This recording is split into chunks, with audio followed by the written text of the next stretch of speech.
Hi there, Keith here with another video blog. I think most of you who know me know that I love technology. In fact, excuse me for just a second. Hi Siri. Hello, Keith.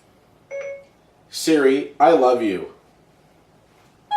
All you need is love and your iPhone. Siri, do you want to go on a date with me? I try to be satisfied with what I have. Siri, do you want to be my one and only?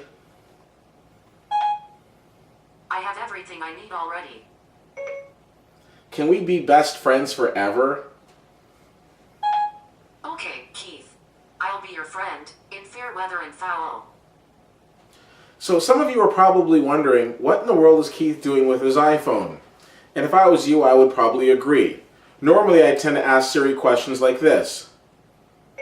Siri, how are the Vancouver Canucks doing right now? The Canucks Blues game is tomorrow at 2200 hours. But how are the Canucks doing? The Canucks have lost 5 in a row recently. They are in 4th place in the Pacific. Now I think technology and tools such as Siri are fantastic. They help you get through the day and they help make things a little more entertaining.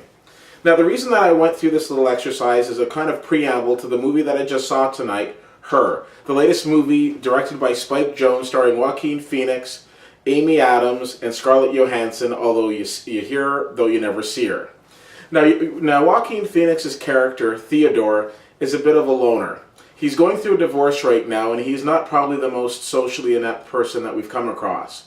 So, in the not too distant future, they have it set up where you can get an operating system to be your friend.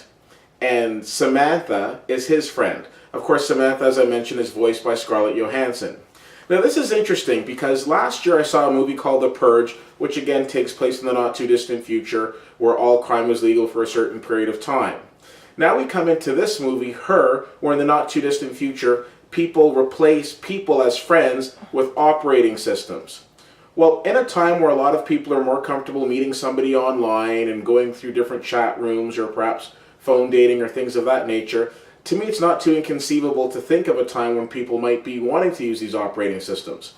I love Siri and I think Siri is fantastic, but again, do I necessarily want to have a relationship with Siri? Not so much.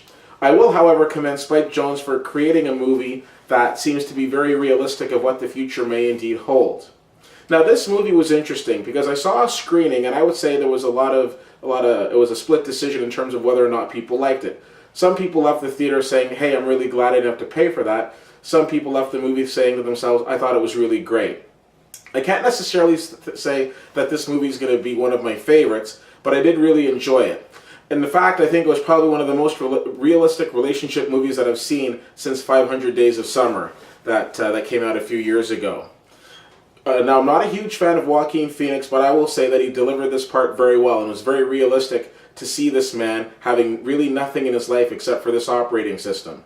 Scarlett Johansson also deserves a lot of credit in the fact that at some point while filming this movie, she's just basically in a booth just voicing this movie and giving us her raw emotions.